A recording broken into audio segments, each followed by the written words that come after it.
صحیح قول یہ ہے کہ حضرت صلی اللہ علیہ وسلم پر قرآن حکیم کی سب سے پہلی جو آیتیں اتریں وہ سورہ علق کی ابتدائی آیات ہیں۔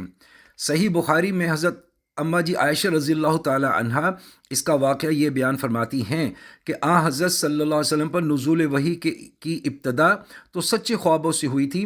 اس کے بعد آپ صلی اللہ علیہ وسلم کو خلوت میں عبادت کرنے کا شوق پیدا ہوا۔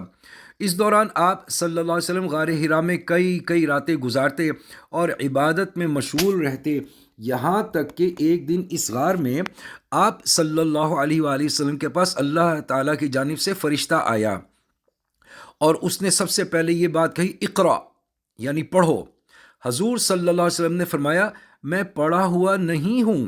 اس کے بعد خود حضور صلی اللہ علیہ وسلم نے واقعہ بیان کیا کہ میرے اس جواب پر فرشتے نے مجھے پکڑا اور مجھے اس زور سے بھینچا کہ مجھ پر مشقت کی انتہا ہو گئی۔ پھر اس نے مجھے چھوڑ دیا اور دوبارہ کہا، اقرا۔ میں نے جواب دیا کہ میں تو پڑھا ہوا نہیں ہوں۔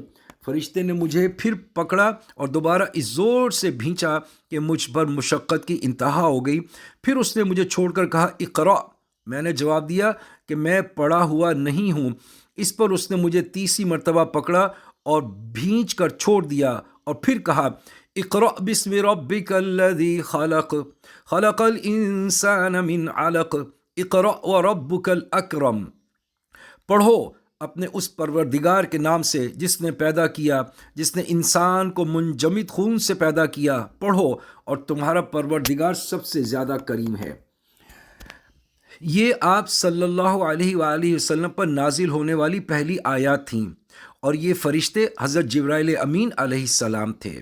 اس کے بعد 3 سال تک وحی کا سلسلہ بند رہا۔ اس زمانے کو فطرت وحی کا زمانہ کہتے ہیں۔ پھر 3 سال کے بعد وہی فرشتہ یعنی جبرائیل امین علیہ السلام جو غار حرا میں تشریف لائے تھے، آپ صلی اللہ علیہ وسلم کو آسمان اور زمین آپ صلی اللہ علیہ وسلم کو آسمان اور زمین کے درمیان دکھائی دیے اور انہوں نے سورہ مدثر کی آیات آپ صلی اللہ علیہ وسلم کو سنائی۔ اس کے بعد وحی کا سلسلہ جاری ہو گیا۔